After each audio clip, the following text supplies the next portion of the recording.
Isang Pinay na haharap ngayon sa patong-patong na kaso matapos nitong barilin at mapatay ang isang pastor sa ibang bansa.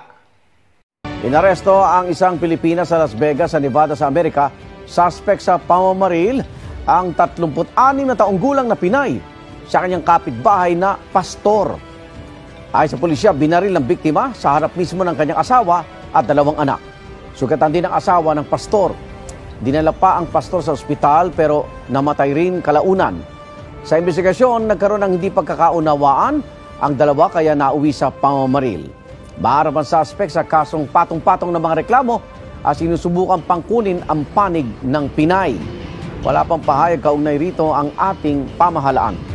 Ang lesson sa video na ito na kapag may hindi kayo pagkakaunawaan ng kahit sino man, ay hindi talaga or never talaga naging solusyon ang pagpatay o kaya naman ang karahasan.